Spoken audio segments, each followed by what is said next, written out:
Alrighty, here we go. This is Nursing OB and Peds 250, test number 3, starting off with chapter 14. Hyperemesis gravidarum. Not sure that's spelled correctly. Nausea and vomiting during pregnancy that becomes excessive enough to cause weight loss in at least 5% of pre-pregnancy weight and accompanied by dehydration. Usually begins during the first 10 weeks of pregnancy. The clinical manifestations are significant weight loss, dehydration, decreased blood pressure, increased pulse, poor skin turgor, almost always not able to keep down clear liquids taken by mouth, and the lab may reveal electrolyte imbalances. That was for hyperemesis gravidarum.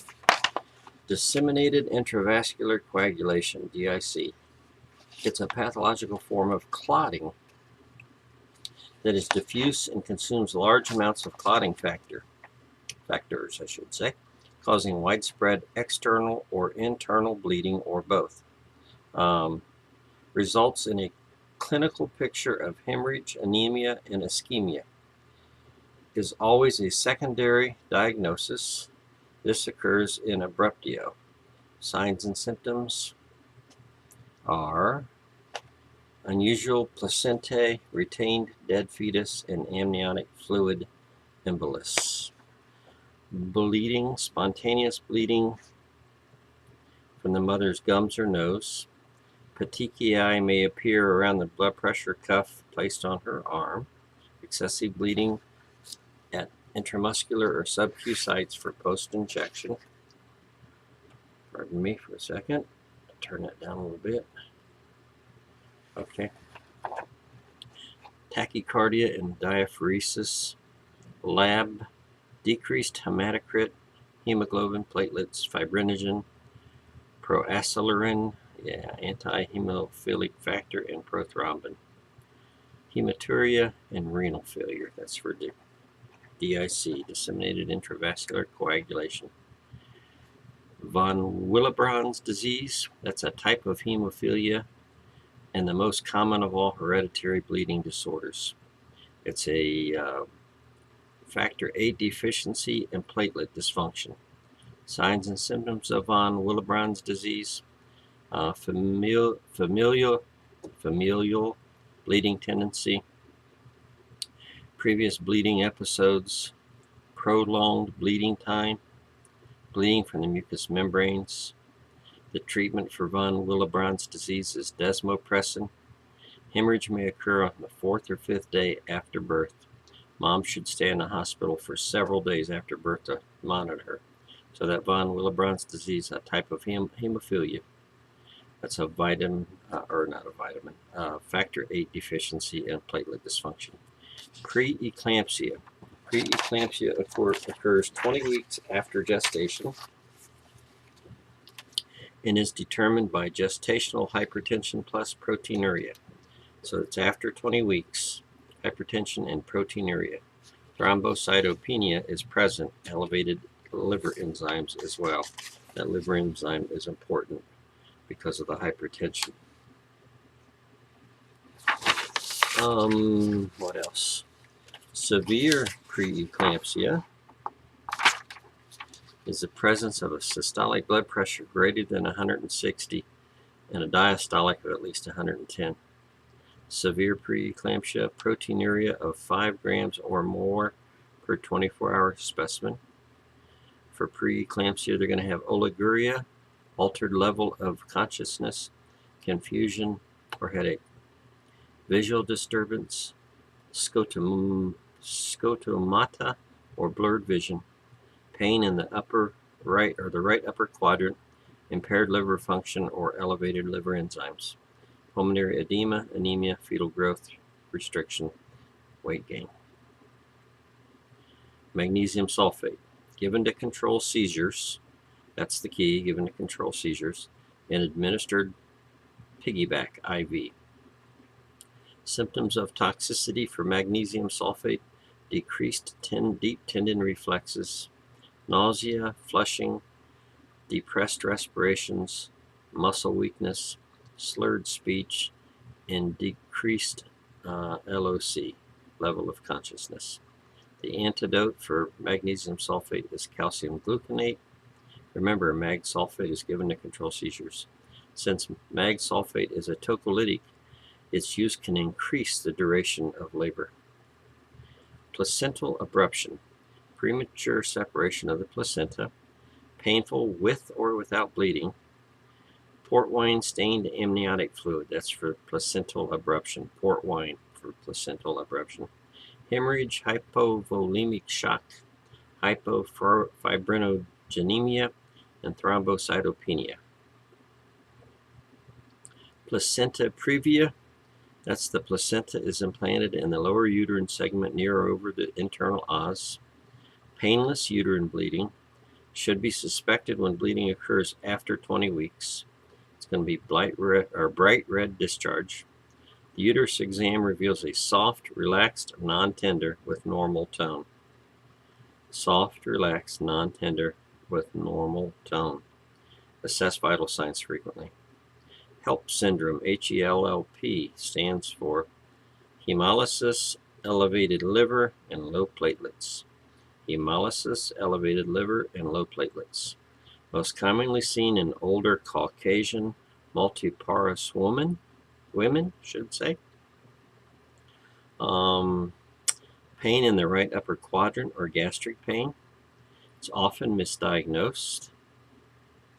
Early aggressive therapy is initiated to prevent mom and baby death. Renal failure, pulmonary edema, ruptured liver, hematoma, DIC, and abruptio placenta are common with this. Remember, with HELP, it's elevated liver, low platelets, and hemolysis. Toxicity, vitals, and that's it on that one. Hydatiform mole, a molar pregnancy. Women at risk include early teens or over age 40. Vaginal bleeding occurs in 95% of patients. Anemia, nausea and vomiting, and abdominal cramps. Resembles a bunch of white grapes. Contains no fetus, no placenta, no amniotic fluid. Increased cancer risk. Women at risk include early teens or over 40. Anemia, nausea, vomiting, abdominal cramps. That's that hydatiform mole, a molar pregnancy. Vaginal bleeding occurs in 95%. There is no fetus, no placenta, no amniotic fluid. Increased risk for cancer. People with hydatiform mole, molar pregnancy, should not become pregnant for a year. They'll need birth control. Their HCG levels of pregnant women may have brown discharge resembling prune juice. This will be intermittent for weeks with a hydatiform mole. Symptoms may be mistaken for miscarriage. Causes of early and late pregnancy bleeding. What conditions? Late pregnancy bleeding is placenta previa or abrupto placenta. Early pregnancy bleeding, miscarriage, premature dilation of the cervix, ectopic pregnancy, or a hydatiform mole. Ectopic pregnancy and methotrexate. The fertilized ovum in an ectopic pregnancy is implanted outside the uterine cavity, mostly located on the ampulla. 95% occurs in the uterine tube. Other sites are the ovary, the abdominal cavity, and the cervix. Some signs: missed period, adnexal fullness, dark red or brown vaginal bleeding, HCG lower than normal pregnancy. Salpingostomy is possible before the rupture, and I believe that's when you go into that uterine tube surgically. And methotrexate is given after surgery. That was it on chapter 14. Now moving on to chapter 20. The uterus. Involution. Within 12 hours, the fundus may rise to approximately 1 centimeter above the umbilicus. Descends 1 to 2 centimeters every 24 hours. Uterus should be palpable abdominally after 2 weeks. So involution. Within 12 hours, the fundus may rise to approximately 1 centimeter above the umbilicus. It descends 1 to 2 centimeters every 24 hours. And then that uterus should not be palpable abdominally after a couple weeks. Lochia. Lochia ruba is bright red and may contain clots, amount of heavy menstrual period, blood, and decidual and trophoblastic debris that lasts for 3 to 4 days. Lochia serosa, pink-brown old blood, leukocytes, serum, and debris, lasts for 22 to 27 days. Lochia alba, yellow to white, leukocytes present, decidual epithelial cells, mucus, serum, and bacteria. Duration can continue for 2 to 6 weeks. Pelvic muscular support, the Kegel exercises, helps strengthen perineal muscles and encourage healing. The endocrine system, prolactin.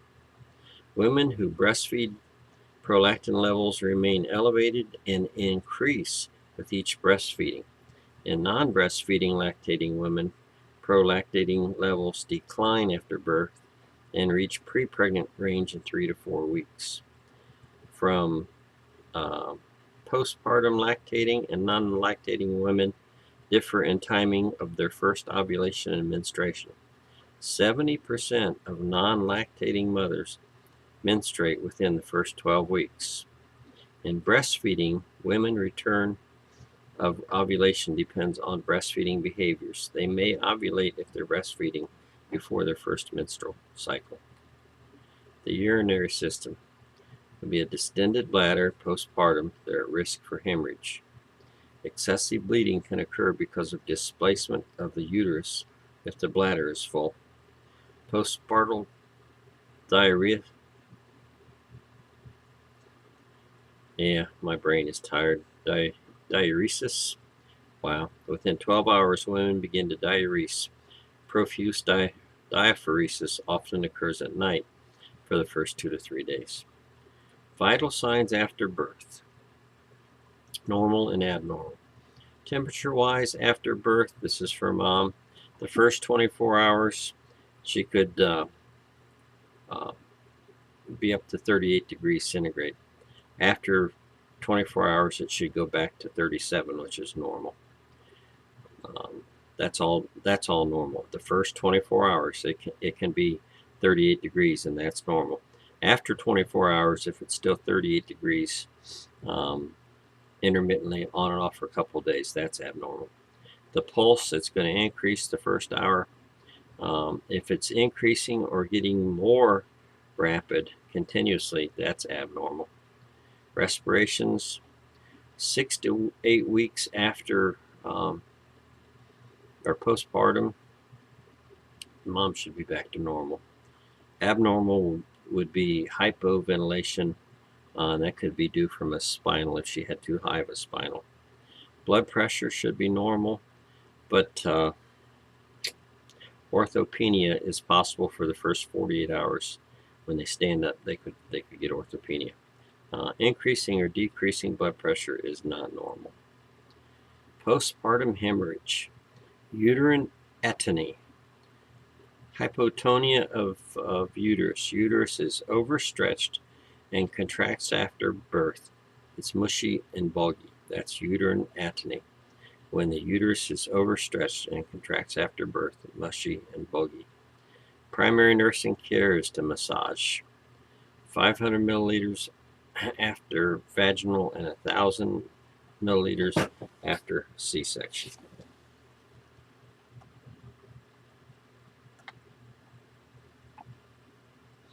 For some reason, I lost my sound. There we go.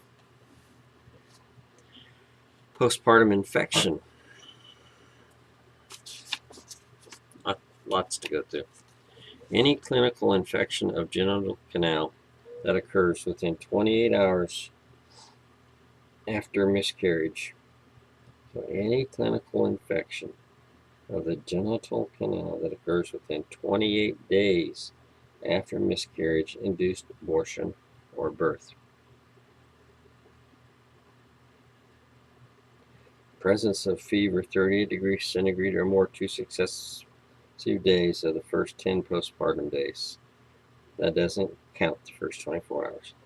Common infections are endometritis, wound infection, mastitis, upper urinary tract infection, respiratory infection. Mastitis. That's a breast infection. Most common, it's the first time mothers who are breastfeeding. The infected nipple fissure usually is the initial lesion, followed by ductal system involvement. It's more common in the 2nd to the 4th week. Mom's going to have chills, fever, and malaise, and local breast tenderness is going to be noted first. Localized breast tenderness, pain, swelling, redness, and axillary adenopathy may also occur.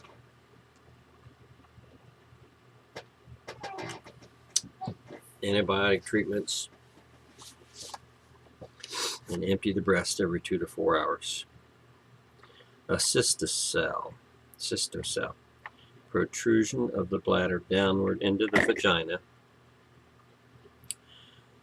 when support structures in the vesico-vaginal system are injured. That's a cystocele. Cystocele often is asymptomatic but may include complaints of bearing down sensation or that something is in my vagina. Other signs and symptoms are urinary frequency, retention, incontinence, possible recurrent cystitis, and a urinary tract infection. Rectocele. Whoop, baby's crying. Gotta take a break.